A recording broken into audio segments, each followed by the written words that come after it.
In today's economy, with the recession, with inflation, we can no longer rely only on our day job anymore. We can no longer rely only on one stream of income.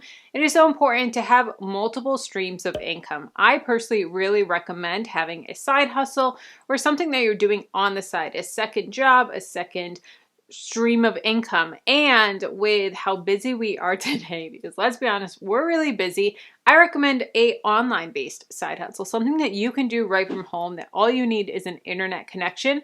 Now, the number one question that I get from people when they're asking about online side hustles is, okay, that sounds wonderful, but what the heck do I do? And no, I don't want to do an MLM.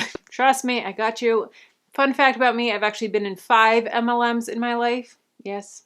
Kind of embarrassing. We'll never do an MLM again. So trust me, we're not gonna talk about MLMs, but I have a actual free guide for you that I'll have linked down below in the comments. And this is a guide that's gonna help you. It's called the Ultimate Online Side Hustle Guide, and it's going to help you discover your perfect fit. So it's going to have worksheets to help you figure out what side hustle, different questions to ask yourself, how to assess your skills, how to figure out what skills you have currently, and how you can translate them into an online business, how you can translate them into a side hustle. I have a client of mine that has a skill of adding movie references or just coming up with TV references, movie references for every scenario in life. We could be doing something so random and then all of a sudden she'd be like, remember in Friends when Joey did this, or remember when this happened in this movie? And I'm just like, you are so good at coming at these like just off the cuff. And I was able to help her turn that into an online business. And now she helps bloggers create that and add that to their emails and add them to their blog posts. So they can go and add that or kind of tweak it where the blogger will send out the rough draft and then they can go and spice it up and make it a little bit more interesting. So skills that you have in your everyday life, they can be translated to online side hustles like virtual assistant, becoming a copywriter, an editor, YouTuber, blogger, podcaster, all of those, course creator, coaching, all of those. So I have a full guide, as you can see, on how to figure out what side hustle is best for you. So I'll have a link for you down below in the comments. But today we're going to talk about side hustles with doing it with your full-time job. I had my YouTube channel and business for 6 years before I quit and went full-time YouTube business. And it was a challenge, I'll be honest, but there are definitely things that I did to make it work and to really say, okay, I want to do this. It's hard. I'm going to be real with you. It can be challenging at times, but what can I do to make it a little bit easier? What can I do to make my time more productive? And I'm going to talk about those today. So jumping right in, assess your current needs. Are you wanting to start this online business or side hustle for current needs? Like you need to pay your bills right now. We are behind. We need to grow our income right now. Or I want to grow my income eventually. And it's not a dire need right now. We're pretty well off financially. We're doing good. But I would like some extra streams of income, or maybe I would like to quit my job 5 years earlier than expected, or yeah, I would like to start a passion project. So assess where you are and figure out, okay, what do we need to do? For example, if you need money right now, if you need to get some extra income right now, I would recommend something like a virtual assistant or a copywriter where you get your immediate clients. As soon as you book them, you get paid and you start working on projects right away.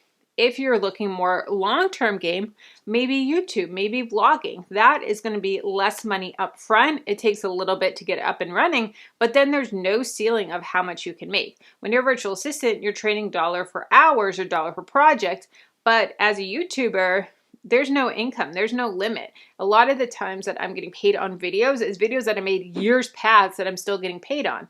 I do have to actively make new videos, so it is both passive and active income, but there's no ceiling. There's no income limit that you can make, and there's also so many other revenue streams that you can add onto it. So you have the ad revenue, you can add a blog, you can add affiliates, you can add sponsorships, you can add your own products. So many different things can go along with it as well. So assess where you are and figure out, okay, do I need the money now or do I need the money somewhat in the future? I just want to do this as a passion project. I want to help people. I want to share the knowledge. I want to share the journey that I've been on. A lot of times when people are starting blogs, podcasts, YouTube channels, they're talking to the person of who they were 5 years ago, 2 years ago, and saying, hey, This is what I came through. This is where I lost weight. This is where I started my financial journey. That's how I started on YouTube, is I was documenting myself paying off debt.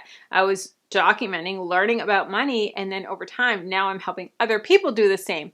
The same with starting an online business. Now I'm helping other people do it. So it's oftentimes who you were 2 to 5 years ago, which is really cool. I have a free class that I have the link down below to register, and we talk about how to make $1,000 from home, how to overcome your fears, how to overcome all the stuff that's holding you back, how to do it. And we go logistically, okay, this is what we're going to do, and this is how we're going to make it happen. So I would love for you to come to the free class. Check it out down below in the description box. It's a lot of fun, and I would love to see you there. The next thing you're going to do is set a schedule and figure out, okay, how much time do I have to commit to this side hustle?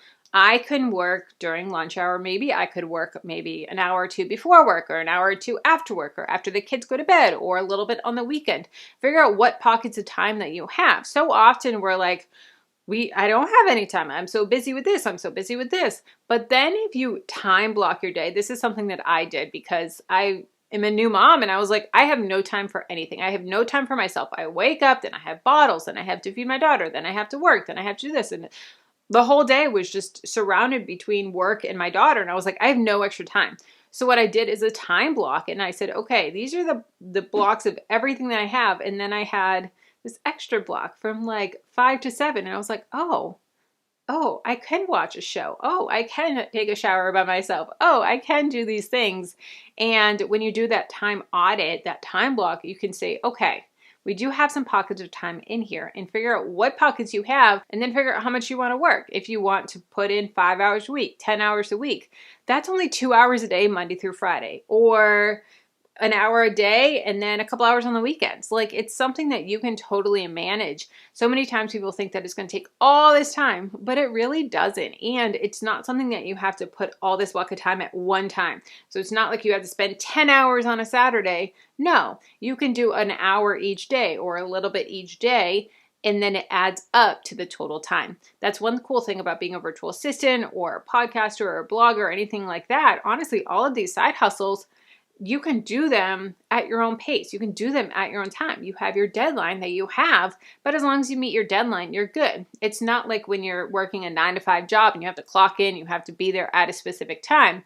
No, you can do it on your own schedule, which is awesome. Next is eliminate time wasters and figure out, is this something that's going to help me in my business? So for example, I want to be a virtual assistant. So I want to help businesses or people behind the scenes, and I'm going to help them with calendar management, with email management, with social media, anything like that. So I'm going to help them with this. So as a virtual assistant, here are the tasks that I have this week. I am going to follow up with the 2 leads that I got in my inbox. I'm going to follow up with old clients and see if they need more work. I'm going to do the tasks that I have. I'm going to write a blog post. And I'm going to talk about my virtual assistant business on social media. Those are the tasks that I have. So which one is a time waster? They all sound great, right? Well, honestly, the blog post, because if I want to be a blogger, then that's definitely something that's going to move the needle and get me closer to my goal. But as a virtual assistant, that's not going to help me right now. I only have a limited amount of time that I can spend each week in my business, so I need to make sure that that is productive time and really value my time and really say, okay, this is where it is. This is what I need to do. But also with the social media, you can really grow a virtual assistant business on Instagram. Instagram is an amazing marketing way of getting clients, but it's also so easy to be scrolling and doing market research. No. So be aware of that. Be aware of how much time you're spending on social media when you should be working, or watching a show while you should be working, and you just kind of are watching more than typing, and then next thing you know, you're all relaxed and hanging out and not working at all. So make sure that you're being aware of the time and the time wasters. Next is to embrace a growth mentality. And so many times I talk to people and they are just in such a mentality of, I'll always live paycheck to paycheck. I'll always just, I'll never make good money. 50K is the most I can make in a year, and that's good money. And I'll never pass that. No one in my family's ever passed that. We just don't make a lot of money, and it is what it is. Get out of that mentality. Get out of that mentality of this is always the way that things have been for me, or the way that always things have been for my family, and grow past that. I grew up pretty poor. And it was really easy for me in my early 20s to just kind of fall into that of, yeah, this is just how it is for me. I'm always going to struggle with money. I'm always going to live paycheck to paycheck. I'm always going to have debt. Then I had a really big mindset shift, and I really just sat down and was like, you know what? We can do better. We can work hard and we can push through. And I really started just to change that mindset of, you know what? I want to do this. And I noticed that when I was working on my side hustle and when I was working my YouTube channel, I also started to adjust my mindset of, I'm not doing this for me anymore. I'm doing this for the people that I'm helping. And I started creating videos on YouTube of teaching how I was paying off debt and the things that I was learning about money and budgeting and different things. And then I started getting the comments of, you explain this in a way that no one else could. You explain this so that it's not going over my head and that it's not just sounding gibberish to me, but you really helped to see me that I could help me to realize that I can do it. And you helped me to understand it better. And you motivated me to shop at Aldi and not at Publix or Whole Foods and not be bougie about different things. But in this time of really getting our money in order, I can shop at Whole Foods when we're debt free, or I can shop there when we're doing a little bit better with money. But right now in this season, we got to cut grocery costs. So doing it for the greater good, doing it to help people is such a big motivator. And it really helped me to see the potential and see how I was able to help people. And then when I'm going into creating my content, like I'm not going in and thinking about how nervous I am or different things. Like there's times where I'm nervous. There's times where I go on interviews and I'm nervous, or I have to film a video and I'm nervous. But I think about the audience and think about Oprah. Like Oprah, when she goes out on stage to do her show, I'm sure she's nervous. But think about those episodes where she gave out all those cars. You get a car, and you get a car, and you get a car. I bet she was so stinking excited about that and so pumped that she knew that she was giving away all these cars and was going to help so many people. And she was pumped. And so when I think about the content that I'm making and the people that I'm helping, that makes me so excited, and that helps to wash away our fears. A lot of times when we are nervous and when we're excited, we have the same physical emotions. We have the sweaty palms. We're a little like our stomach's a little queasy. Like, do I gotta pee?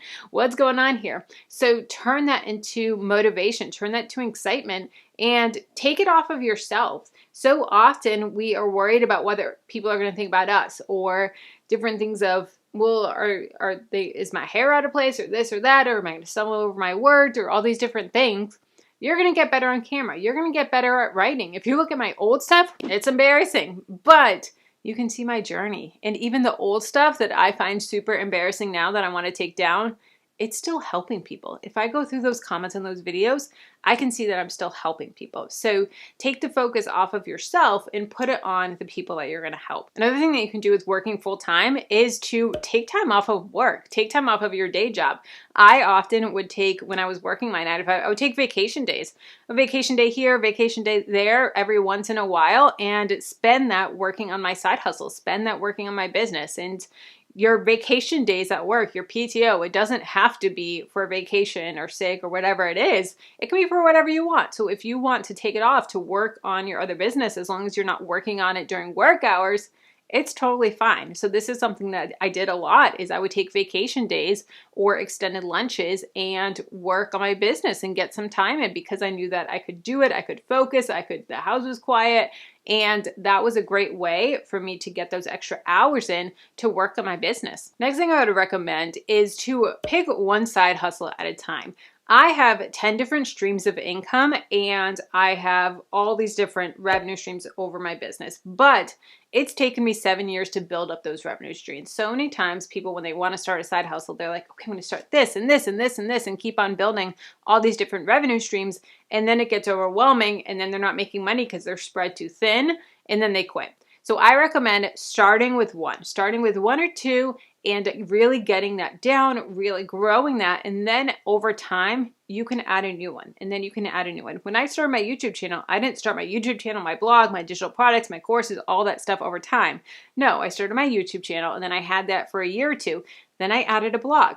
Okay, then I added digital products, then I added coaching, then I added courses, and then over time, now I look back and I have 10 revenue streams. So really just focus on one in the beginning and then you can branch out from there, but don't be too broad and don't be too excited about everything that you can do, but focus on one at a time. Let's keep the conversation going. If you want to know my 10 income streams, all about them, where I break them down, check out this video here. And if you want to know 5 side hustles that you can do from home, a full breakdown of home side hustles, check out this video here.